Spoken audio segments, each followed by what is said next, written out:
भाई कुछ चीज़ें इतनी ख़राब हो रही है अभी प्रेजेंट से और लास्ट 10 साल से आप सोच भी नहीं सकते। मैं सीधे तौर पे कह रहा हूँ कि जनसंख्या कम करने का पूरा षड्यंत्र रचा जा रहा है लास्ट 10 ईयर्स। जब ये कोरोना आया था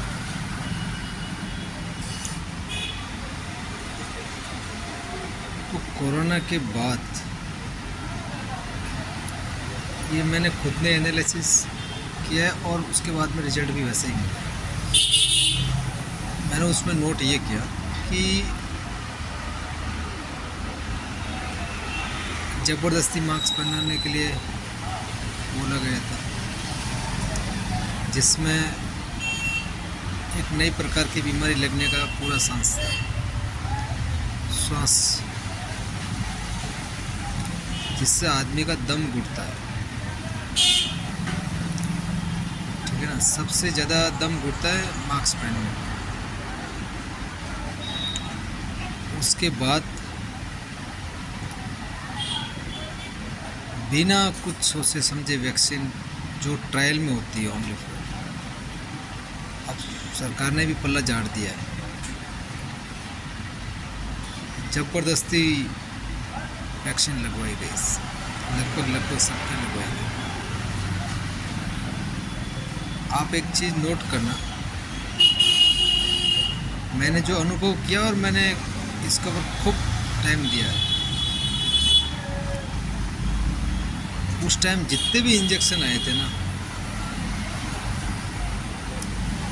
और रियली तो सरकार ने आंकड़ा पेश किया ही नहीं, परफेक्ट आंकड़ा कोई पेश नहीं करता। ये जनता को समझना होता है। किसी के कुछ प्रॉब्लम हो गई, किसी के कुछ प्रॉब्लम हो गई, और सबसे मोस्टली अगर कहीं इफेक्ट हुआ है ना तो वो हुआ है ब्लड सर्कुलेशन और डाइजेस्टिव सिस्टम। इस वैक्सीन के बाद लोगों के डाइजेशन की इतनी प्रॉब्लम हो गई है कि लाखों पेशेंट बढ़ गए इस डाइजेशन के, कब्ज और गैस।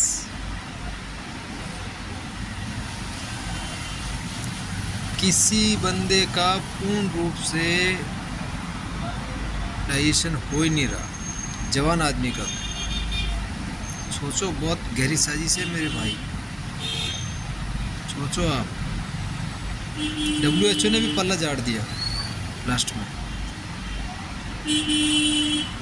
और रियली तौर पे मैं बताऊँ, अगर ये बीमारी होती तो केवल मास्क लगाने से बीमारी भागती है?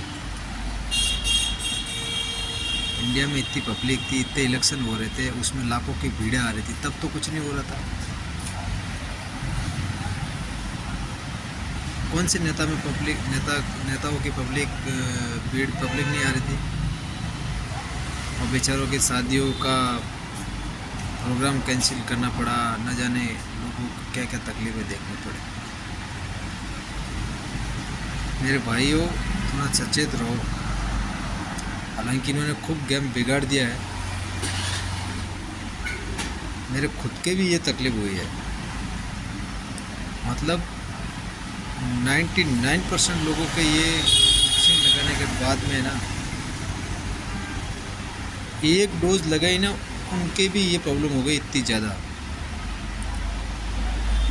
मैं इसको एक प्रकार का स्लो पॉइजन ही मानूंगा मेरे अनुसार,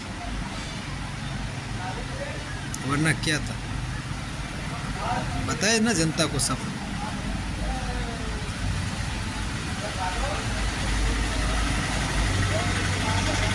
बिना कुछ एनालिसिस के पहले ही ट्रायल पब्लिक पर ठोक दी।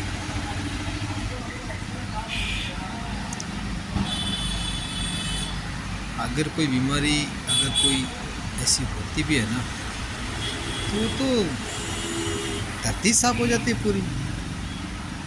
कितना भी प्रोटेक्शन कर लो ना, किसी चीज़ का नहीं हो पाता पालन किसी से। अब किस चीज़ से आँख ढकोगे, मुंह ढकोगे, कहाँ क्या क्या ढकोगे? केवल मुंह ढकने से बीमारी भाग जाती है? सोचो समझो। मैंने व्यक्तिगत तौर पे ये चीज़ देखी है। मैं मेरे जीवन में इस सरकार को कदापि वोटिंग नहीं करूँगा।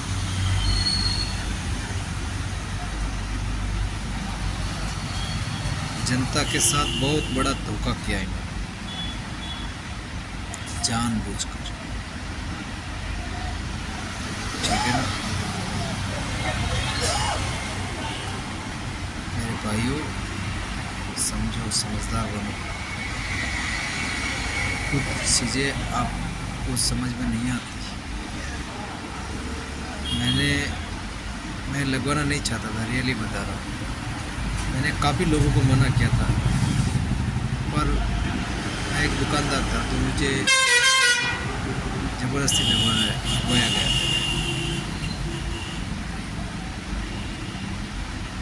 तो ये षड्यंत्र नहीं तो और क्या। क्यों जनता का सत्यानाश करने को तुले हो हरामियों। तुम्हें तो भगवान वो सजा देगा, कभी छोसा भी नहीं होगा। ठीक है ना, समझो।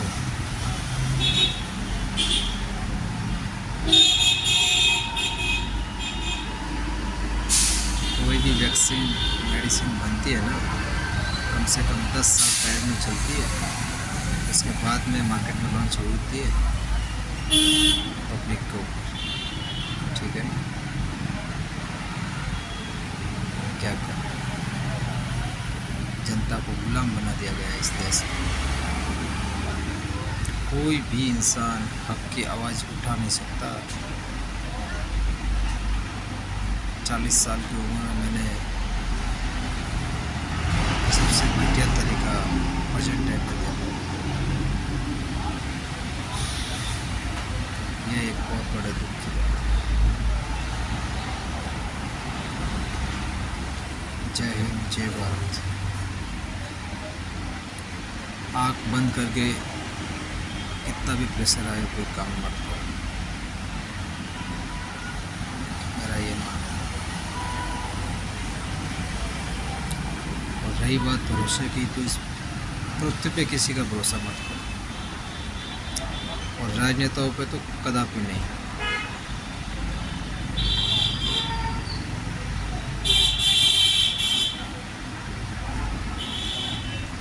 इन सबको तो अमर होना है।